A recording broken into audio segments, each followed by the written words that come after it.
Okay, this is lesson 15. Promise God will not withhold any good thing. And this is just a teacher introduction. Here, these are the main ideas of the lesson and the memory verse. That's our key verse. And I haven't decided yet, should the kids try to memorize these and get a prize if they do the next week? I don't know, because I feel like a lot of the kids, they won't remember what verse it is and they might get upset. But this is just good to remember. That's your key verse. And this is just, if you wanted to read this, this is good for a teacher to reflect on before she teaches the lesson. But here's where, this was my introduction example, where you bring some kitchen items and you give this example to the kids about the Play-Doh and what they can use and what you're going to withhold from them because it would be dangerous for them to use it. And then you go into the teaching. So, this is the promise box part, okay? And that is our verse that's going to be in the promise box that you're going to let it doesn't have to be a sycamore. It can be any kid. I know they'll like opening the box. And then for this teaching, they do give another illustration, and it's about candy. And then it's just teaching. Now, there are parts of the lessons, like there's a lot of visuals. This talks about an answer envelope. I didn't order all of that because it was just extra money. So there are some things that you can either make yourself, like it's talking, what is this talking about? Why doesn't God withhold any good thing from his children? Let's look in the answer envelope and see what we can find.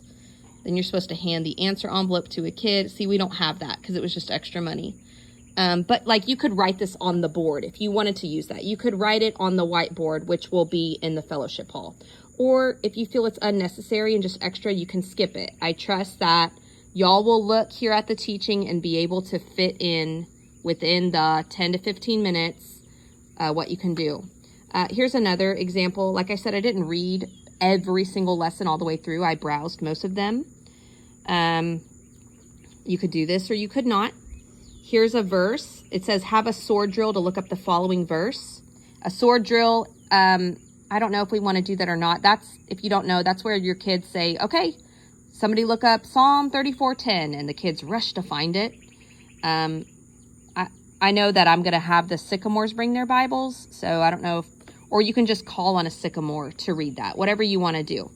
But I want a sycamore to be reading the scripture. Psalm 34:10, the young lions suffer want and hunger, but those who seek the Lord lack no good thing. Okay, God does not withhold any good thing from his children. And then this is a visual we don't have, but you can start, if you wanted to, you could tell the story of Hannah in the Bible, and it's talking about God's generosity. There's just a lot of things that you could teach on. I think another illustration is talking about Amy Carmichael, the missionary, and how she wanted blue eyes so badly, but God gave her brown eyes. Why did God give her brown eyes? She became a missionary in India.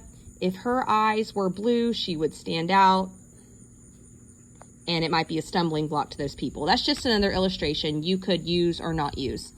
And then, maybe the last thing you do is you go over the promise and the memory verse one more time. This also gives a small group application, but we're not going to do that. That would be like questions and answers if you were in a small group. And so that's it. Like I said, I'm not going to send all this small group stuff.